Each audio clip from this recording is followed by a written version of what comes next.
रोकने का काम सरकार का नहीं है। पुलिस जिसको चाहे लट लेकर नहीं मार सकती रोड पर लाकर। अगर ऐसा है तो फिर गुजरात की कोर्ट को बंद कर दो, पुलिस स्टेशन को बंद कर दो, आईपीसी सीआरपीसी को जला दो जनता के सामने लाकर और बोल दो कि इंसाफ नहीं होगा, जुल्म ही होगा, जुल्म ही होगा। अगर इंसाफ होना चाहिए तो संविधान से देश चलना चाहिए। वाह देश के प्रधानमंत्री, क्या झूठा आपका वादा था कि बेटी बचाओ बेटी पढ़ाओ। क्या आपकी बेटी बिल्किस बानो नहीं थी मोदी जी? क्या देश की बेटी बिल्किस बानो नहीं थी मोदी जी? आपने उसके रेप करने वालों को छोड़ दिया। सीबीआई ने कहा मत छोड़ो, सीबीआई के उस जज ने कहा मत छोड़ो, बल्कि जिन लोगों को आजाद किया गया उन्होंने पेरोल पर निकलकर, फरलो पर निकलकर 2 महिलाओं पर और हमला किया, उन पर केस बुक हुआ। बताइए आप क्या पैगाम देश के प्रधानमंत्री देश के महिलाओं को दे रहे हैं?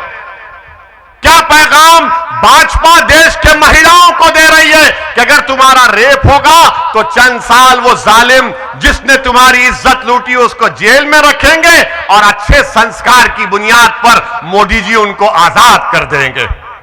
बिल्किस बानो का मसला आया।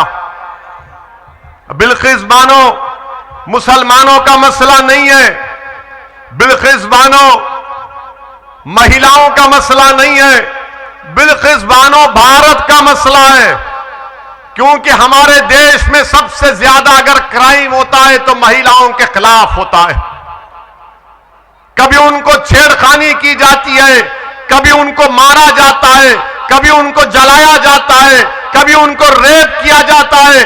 और वो बिल्किस बानो जिसको उसके पड़ोसी, वो बिल्किस बानो जिसने उस दुकान से चूड़ियां खरीदी, चूड़ियां बेचने वाला बिल्किस बानो का बलात्कार किया।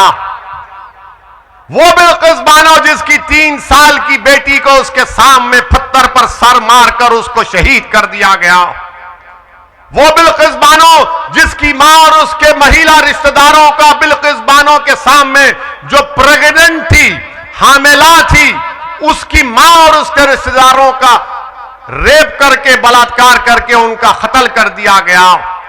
उस बिल्किस बानो का रेप करने वालों को, उसकी बेटी की हत्या करने वालों को, उसकी मां की हत्या करने वालों को देश के प्रधानमंत्री श्री मोदी जी की सरकार छोड़ देती है, छोड़ देती है, आजाद कर देती है। वाह देश के प्रधानमंत्री, क्या झूठा आपका वादा था कि बेटी बचाओ बेटी पढ़ाओ। क्या आपकी बेटी बिल्किस बानो नहीं थी मोदी जी? क्या देश की बेटी बिल्किस बानो नहीं थी मोदी जी? आपने उसके रेप करने वालों को छोड़ दिया।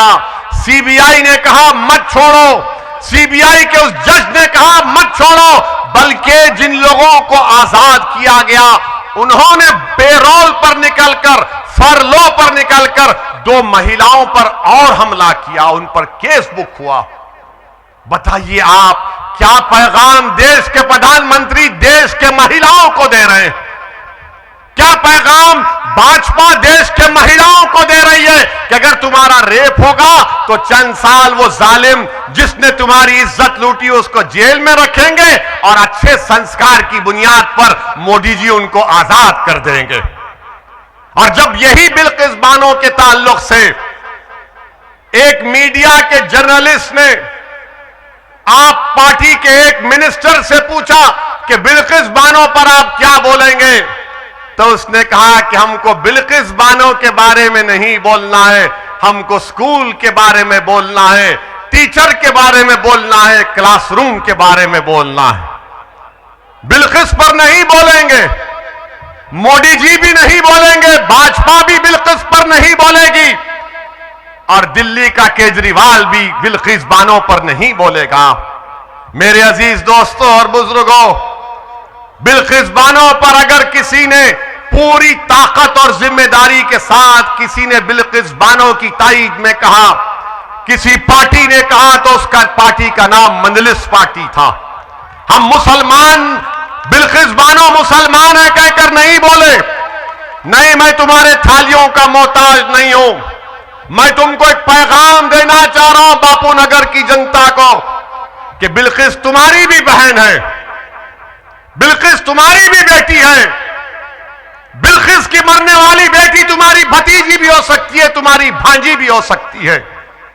अगर कल तुम्हारी औलाद से ऐसा होगा तो तुम क्या करोगे बताओ।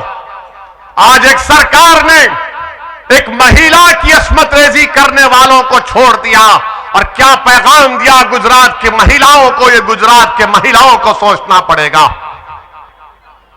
मेरे अजीज दोस्तों और बुजुर्गों, फिर आपकी और हमने देखा कि गुजरात में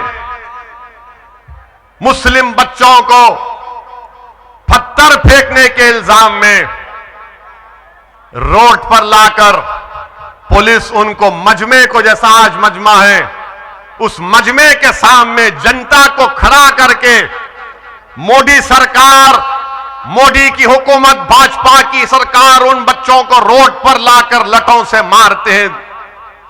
बताओ मेरे अजीज दोस्तों और बुजुर्गों, उन मासूम बच्चों के खिलाफ अगर किसी ने आवाज बुलंद की तो उसका नाम असदुद्दीन ओवैसी था। मैंने आवाज उठाई, पुकार पुकार कर कहा, और आज भी कह रहा हूं कि जिस सरकार ने उन बच्चों को मारा, आपके पास दिल नहीं है, आपके दिल में रहम नाम की कोई चीज नहीं है। आपने उन मुसलमानों को रोड पर लाकर क्यों मारा बताओ आप? क्यों मारा उनको? उनका जुर्म सिर्फ इतना ही था कि उनका मजहब इस्लाम था। उनका जुर्म सिर्फ इतना ही था कि उनका नाम मुसलमान था। इसलिए आपने रोड पर लाकर उनको खूब मारा, जनता को बिठाकर मारा। अरे मुझे तकलीफ इस बात की है कि पुलिस ने मारा, सरकार ने कहा पुलिस को मारने के लिए। मुझे तकलीफ इस बात की है कि जनता जो खड़ी हुई थी, उस जनता थालियां मार रही थी जब उन बच्चों को लठों से मारा जा रहा था। बताओ आप, ये क्या इंसानियत है? कितना अंधेरा फैल चुका है दिलों में कि बच्चों को रोड पर लाकर जब मार रहा है तो कम से कम उस जनता में से अगर कोई एक आदमी या एक महिला उठकर कहती कि इनको जेल को भिजाओ, इनको मारो मत। हमारे गुजरात में संविधान है, हमारे गुजरात में कोर्ट है, कानून है। ये जुल्म है उन बच्चों को रोड पर लाकर मारना।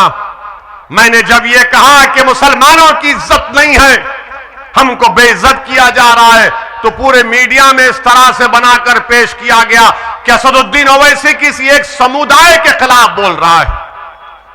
अगर मुसलमान की जगह एक दलित को मारते, एक आदिवासी को मारते, हमारे हिंदू भाई को मारते, एक ब्राह्मण को मारते, तब भी मैं इसी तरह से कहता, क्योंकि कानून को तोड़ने का काम सरकार का नहीं है।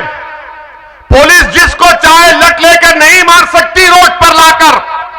अगर ऐसा है तो फिर गुजरात की कोर्ट को बंद कर दो, पुलिस स्टेशन को बंद कर दो, आईपीसी सीआरपीसी को जला दो जनता के सामने लाकर, और बोल दो कि इंसाफ नहीं होगा, जुल्म ही होगा, जुल्म ही होगा।